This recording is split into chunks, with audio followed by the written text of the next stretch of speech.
Hi, everyone, and welcome back to the Leading in a Crisis podcast. On this podcast, we talked timeout.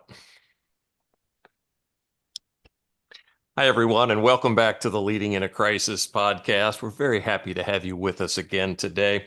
On this podcast, we share stories from the front lines of crisis management through interviews, storytelling, and lessons learned as shared by experienced crisis leaders. I'm Tom Mueller. With me again, my co-host, Mark Mullen. Mark, good morning. Good morning, Tom. On our podcast today, we're going to talk to an expert in municipal crisis planning and get her take on some recent issues and also kind of best practices in crisis planning for municipalities. I'm going to hand it over to Mark now to introduce our guest and to kick us off. Mark.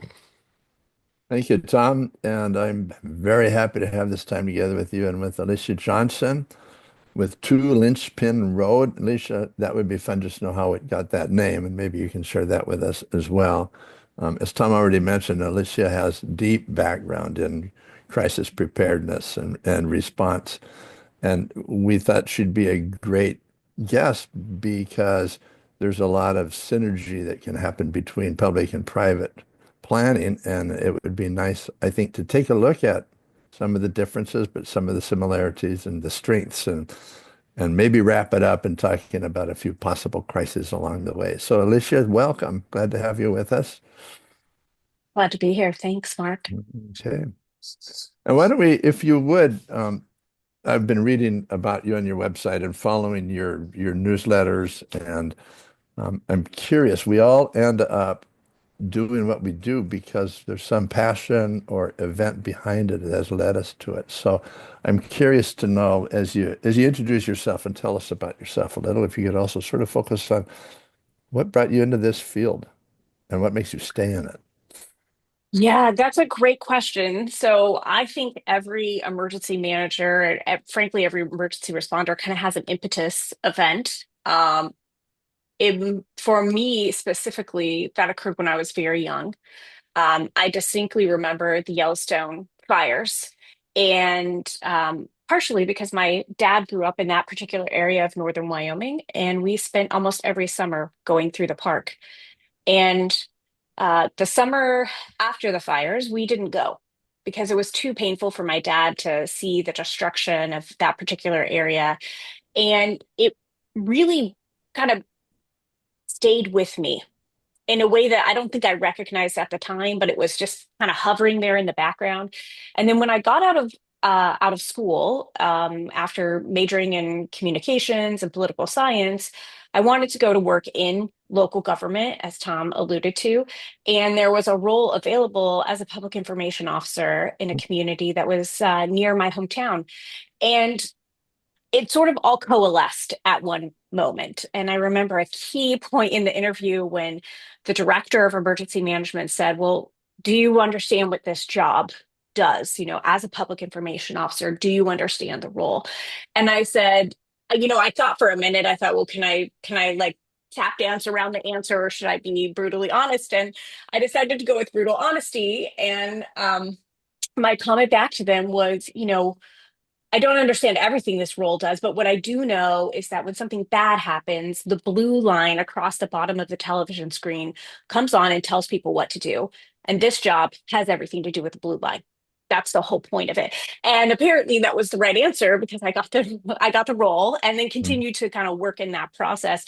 And I could never escape the orbit of emergency management. I tried multiple times to work in other areas, and it just didn't happen. I kept coming back to the importance of risk communication, of community resilience, of building connection, um, and readiness with a community, building that trust, and all the aspects of that, whether that was in public information, in emergency management as a director, working with area stakeholders through grants and other projects, and that sort of piece. And now working as a contractor and helping communities support themselves in that kind of forward momentum. So I just couldn't escape that initial kind of awareness of how important it was for a community to be prepared for anything that might happen. Okay, fascinating. And you're obviously happy with your choice. You've done this for some time. You've had Yeah. multiple different levels of impact as I look at your resume. So you've obviously run with a passion in that. Yeah, thank you. So, It's been a fun 20 plus years. wow. Yeah. Well, so between all of us, it's like that Amco transmission ad when they say how we've done this for like 10 days now, so we have more than a week's experience. Between the three of us here, we've been doing this since the dawn of time practically. So, Yes. but Yeah. but it was interesting that you mentioned again that it's all about the blue line because you could almost say it's really all about communication. Any response ends up being a communication challenge. So I noticed that you talk on your website about helping communities and organizations prepare for disasters, emergencies, and any other type of crisis. So it sounds like you work with communities themselves, you work with governments, you also work with corporations and so on. So it gives you a unique skill set to live on both sides of the fence. And I'm curious to know what's the difference between getting a community ready and getting an organization ready? Yeah. Um, well, let's start with the organization, whether that's at the corporate level, at the nonprofit level, or even in terms of the government organization, right? Right. Um, all of those recommendations are structurally driven. They're driven through standard operating procedures. You have very clear roles and protocols, ideas of moving things forward. This happens, and then this happens, and then this happens. If this happens, do this type of thing. Um, it really revolves heavily around those standard operating procedures and the training for those standard operating procedures and the continuation of that conversation. I think one of the key aspects of that is also recognizing that bad things can happen to good organizations. And so you have to be prepared. And that idea of having a continual level of awareness and then preparedness that follows. When it comes to the community, I think it's a little bit trickier, only in that it's relationally driven. You can't create an SOP that handles the trust building of your community. You can create protocols on how to do that, but it is really about building trust within the community that you're a part of. So creating networks and capacities where you're actually connecting with key stakeholders who help you spread your mission. It's not a it's not a necessarily a very formal process. It is adaptive into, moving at the speed of trust, at whatever your community or the groups you're working with can handle. And so it's a little bit more fluid in its development. And I think it's also by its nature can be more fragile because trust is easily broken and not easily developed. But if you are able to cultivate it in a way that is resonant with the people that you serve, then it lasts through crisis, right? It's not so it's fragile in that it takes time to be built, and if you ignore it, it can be broken. But if you are putting in the effort, then it becomes resilient and flexible in its need. So they are interconnected, and as we've talked about in relationship to municipal government, you need both sides of that coin. You need both the community readiness and the organizational readiness to pull it off. And Alicia, you're all good. Go ahead, Tom. Sorry. one of the things I've been thinking about lately is just the reactions to the widespread power outages that hit the European Mhm. continent just last week as we're recording this. And thinking about all the different municipalities, counties, states, countries, and dealing with, a sudden loss of all power to do everything you do. I'm just curious your take on, what would be going through the minds of, people running those local government agencies, and, how do they prepare for something as sort of devastating as losing all your power? Yeah, when you think about it, especially in a US context, right?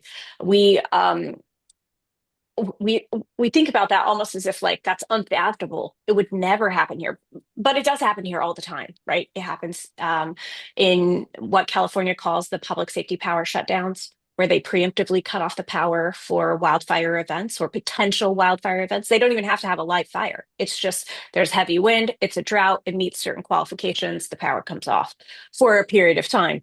Hopefully, it's restored um, in a timely manner. It not always is, right? I've been through a public safety power shutdown that lasted more than 48 hours. That's a long time to be without um, uh, electrical capacity. And most homes don't have a built-in generator like they do in other parts of the United States. So similarly in Europe, right? You're living in an apartment in Lisbon. You maybe are, you know, your landlord does not have a generator for the entire apartment building, right? And if you're in an apartment, you can't have a generator right next to your kitchen, right, to run your refrigerator or something like that, or even your air conditioner if you have one. So there's definitely a point of like of just resting, solidly with the fact that we are incredibly dependent upon electricity. And when it goes out, sometimes there's nothing you can do. Sometimes you could have a generator, it's temporary, you power your refrigerator, and you call it a day, right? Hmm. Sometimes if you're in a hurricane prone area, maybe you have a generator, maybe your neighbor has a generator. Hopefully you're not dealing with other things on top of that, like flooding and things like that. But there's definitely a kind of, I think, a real awareness that must come with the fact that this is now a risk that we run every single day. 10, But 15 years ago, that wasn't a risk necessarily, right? We didn't think about it actively like we right. do now. But how does, if you're a planner for a municipality or, you worked with the city of San Francisco for some years, and, what's your priority list, for public safety and that, as you're putting together a plan to deal with something like this? It just seems overwhelming to me because, Yeah. you lose your traffic signals on the highways and byways, right? You may lose water circulation Mhm. if you don't have backup circulation for water supplies, which was an issue in some of the European countries. Absolutely. So the planning process around that just feels like it'd be so intimidating. It is. It is absolutely 100%. It's intimidating, right? Because you have the road and bridge issues, right? Are we able to get people on and off in a safe fashion? Are they able to travel if they need to? Do we even want them to travel, right? Because everything's dark, so we may not even want them to travel. Um, and then you have vulnerable populations. And my first, as the resilience and recovery manager for the city of San Francisco, working with their emergency management team, one of my first pieces was how do we take care of those vulnerable populations? If you have people in skilled nursing facilities and hospitals who do not have a generator or have a generator, but it's only good for certain pieces, are we able to continue to give them the care that they need? Do we need to transport them? Can we make sure that you have the capacity you need to do that ahead of time? That's where planning comes in, in a clutch situation, because you need to think about those kind of potential instances.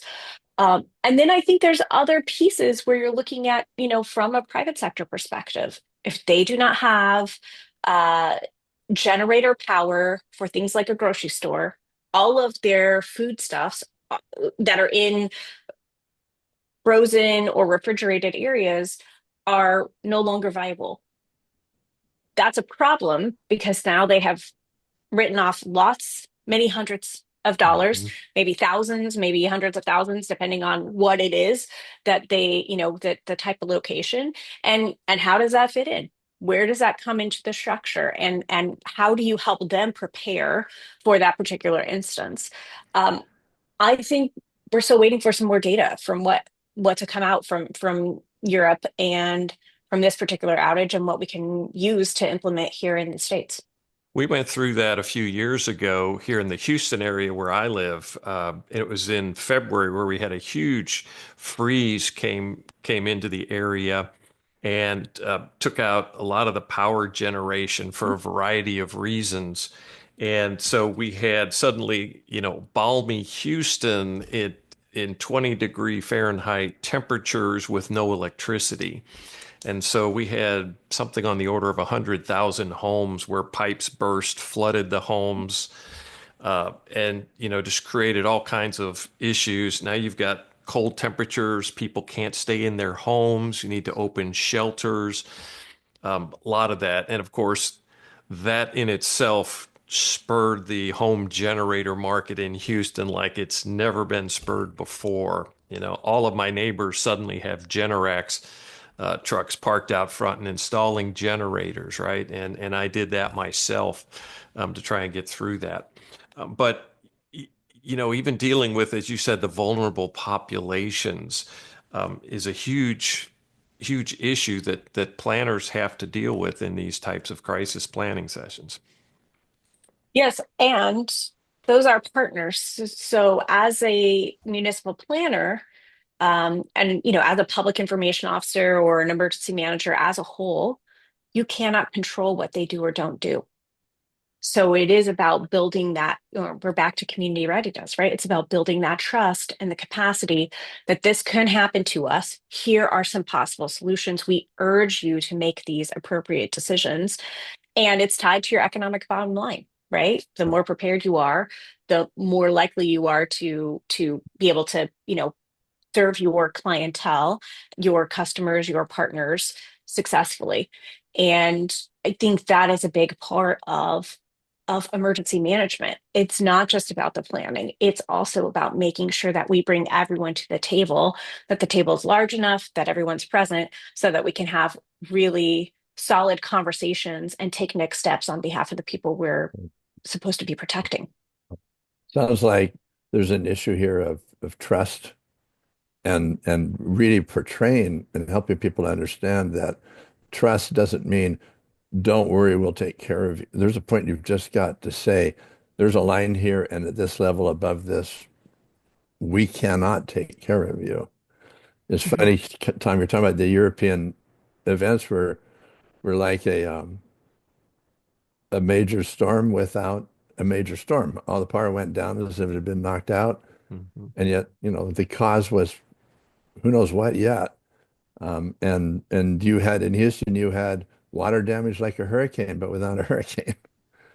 It was all self-generated, no pun intended. But it seems like one of the real questions is how do you clearly portray that we are planning everything we can to take care of you, but there will be events that we can't take care of you. Yeah, I think that's the question emergency management as a whole is really dealing with right Hmm. now. And one of the biggest ways I have found in both working inside municipal organizations and as a consultant is admitting that bad things happen, right? Breaking down this wall that, like, breaking down the taboo that we do not talk about disaster, we do not talk Hmm. about crisis, and making it something you can talk about at the dinner table. So not just with emergency managers, because we use a lot of black humor to process all the things that we have seen or heard or participated in, and responded to, and and having that conversation with your neighbors, with your, the businesses you frequent, right? How are you preparing for X? Have you heard about this? What does that look like here, right? And not being afraid to have those general conversations. One of the things I see the most is that if we don't have those conversations, then we definitely can't get any farther down the road, right? We can't build better trust, we can't build better response systems because we haven't actually jumped that first hurdle of really Sure, admitting that something bad could happen. sure. So it sounds like, again, that's one of the first hurdles you have is an understanding that this can happen and we need Mhm. to be ready.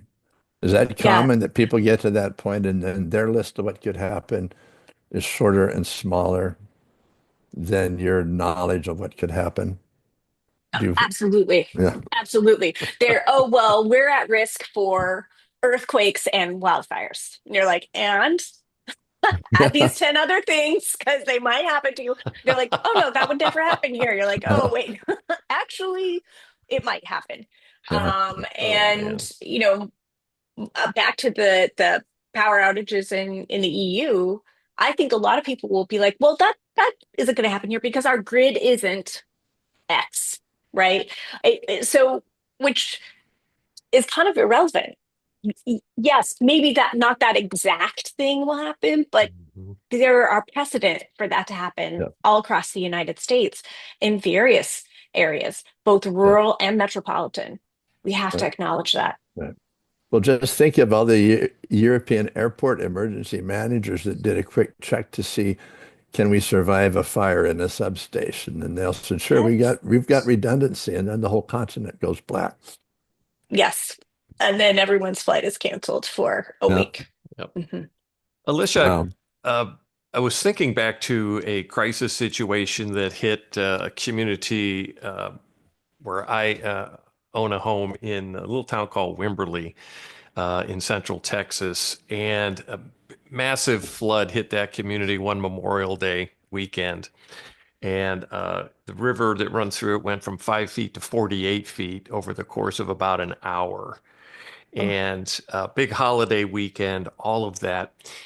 But I was thinking back on their crisis response and the potential conflicts that can arise between leaders in a response, right? I think about the mayor and what's his or her role in this response versus the fire chief or the police chief or the emergency manager.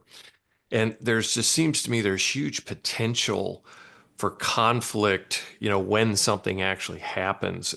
How do you coach people to make sure there are clear roles and responsibilities in situations like that? yeah, I think that's a really great question and also an amazing example, actually. Like that is just mind blowing from that much flooding in such a short amount of time. Um, you know, as emergency managers and frankly as response personnel, public safety responders, we always, go back to the incident command system and having an ICS org chart. And in my experience, you can have the org chart, you can print it out, you can post it on your wall in your emergency operations center. But if no one is filling those roles or trained to fill those roles, that organizational chart collapses under the stress of the incident. And so being able to, as we talked about before, acknowledge that there is the potential for certain types of disasters to happen, even when they exceed our imagination, like a river flooding with that extreme amount of water. And then saying, okay, so a flood is possible. And these are the roles that we will be filling within our organizational structure. Here's how you would fill that position, right? If you are the mayor at the time, and of course the mayor changes every few years, right? So what is how are we training those individuals repeatedly over and over and over, even every year, whether they're new to the position or not? Are you familiar? Do you understand? Have you practiced your conversations? Do you know how you're going to relate to the structure as a whole? How are we going to connect to other communities for mutual aid, for additional assistance, whatever that looks like? For the people who are there, if there's a lot of tourists there because it's a holiday weekend, or if no one is there because they all left, then it's a holiday weekend, right? What are the extenuating circumstances of that particular event? But often, particularly in municipal organizations, have seen organizations come through with this beautiful looking org chart. And it's got three deep on because that's the industry standard. That's the best practice on every single position.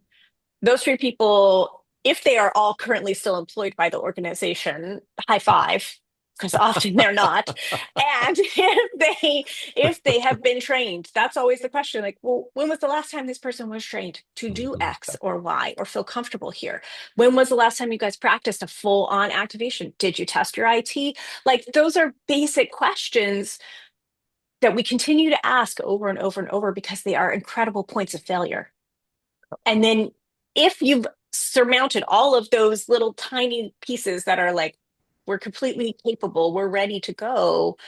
I think you go back to that question, do you know what you're going to say to your community when things go utterly wrong and not as you expected for Memorial Day, right? How do Right. you how do you combat that and what does that look like? I don't think the org chart is enough. I think you have to Yeah. go beyond that. Yeah, one quick example on that is I survived a one of many downsizings. I worked in the oil and gas industry, and 2008 there was a major downsizing. We cut a lot of people out of the communications and external affairs team, including the person who was responsible for our crisis communications plan. Did not re I would never imagine that. Yeah, did not replace that person. Was no management of change process with that. So, in addition to losing a lot of the people who were on the org chart in 2008, by 2010, many of those people were gone. There'd been no training in new roles. And then, major incident occurs and you're in the mode of let's wing it, right? Let's Yeah. just tap our people. Let's get out there and do what we can do. But to your point about just managing change through the organization and trying to, do those periodic updates and adjustments to plans so to make sure everybody's trained. So It, easier said than done, though. it reflects what I've seen over the years, which is still a lot of emergency planning is what I call checkbox planning. We need an emergency plan, check, we have it. We need an org chart, check, we've got it. People are concerned with checking it off of a list, but they're not actually taking that and integrating it into what they do. As far as they're concerned, the problem was solved when you can say, we have a crisis communications plan. Hmm. We can let them go now. We have a plan. And that's really dangerous because you end up thinking you're ready, but Alicia, as you say, you've never actually tested it. Mhm. It's never Yeah, been tempered. or you have tested it, but in a way that is so contrived that it isn't actually real, right? You've I'm currently working with a client who has gone through an exercise, and when we started to probe more about how did the exercise work, was were you able to test this piece or this piece? Did you get tell us about the information flow from field gathering all the way into the EOC and beyond that, right, into recovery. Did you test your field teams? And they said, no, because we were just fed the information from the field, right? So the sim cell fed them the information. So the only piece they tested was directly inside the EOC when they received the data. What did they do with it? And then we put it in this spreadsheet, and then that's where the exercise stopped. So it was the rest of it was notional. That's fine if you're specifically only testing one piece of the puzzle, but then you need the rest of the process to also be tested. And if you're not going to stage an exercise or even have a tabletop offer, discussion about what happens before the EOC and what happens after the EOC, then you haven't done your due diligence on the process. And All right.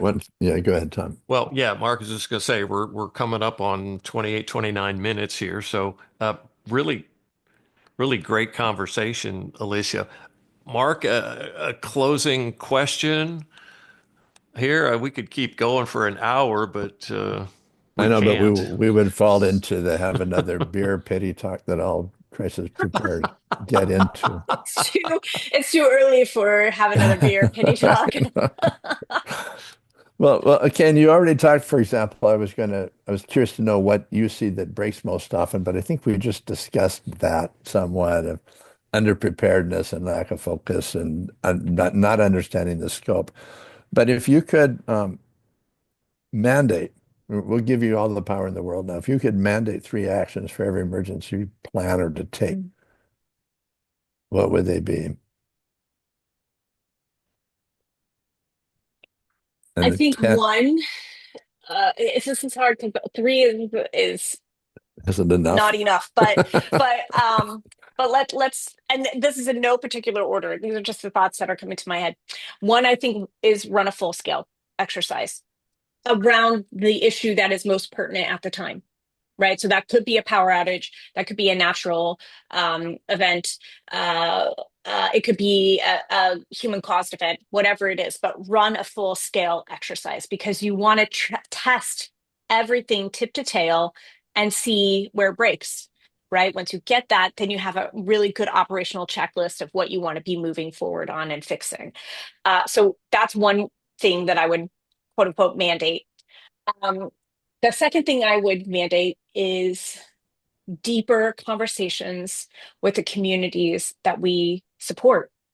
We are here for them. That's the job of municipal governments. Um, and we need to be able to connect with them. So focus more on building that trust and resilience over time and do what it takes to make those relationships solid and also flexible, right? So they're able to withstand a diverse piece of, you know, types of events that are happening.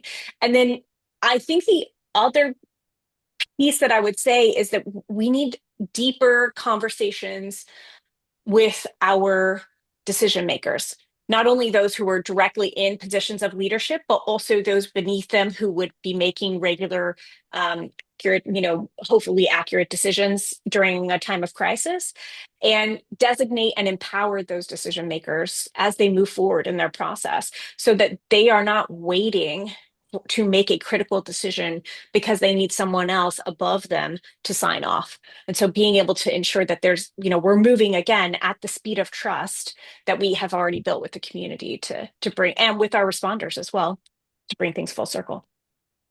Okay, good. Tom, do you have anything to add to that? Because you can look at it from the other side in your experience of how does a corporation build resiliency and trust?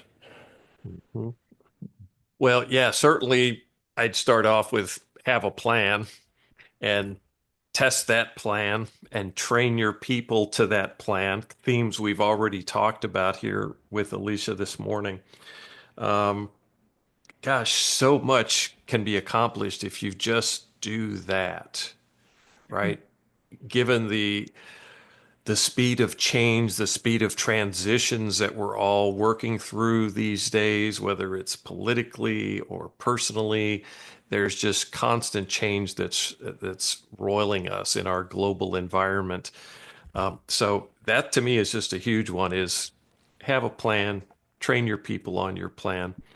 You know, worked with clients who really had really great people on their communications teams, but had never really thought about a crisis thing. Mhm. That's usually something that the media relations team is going to deal with.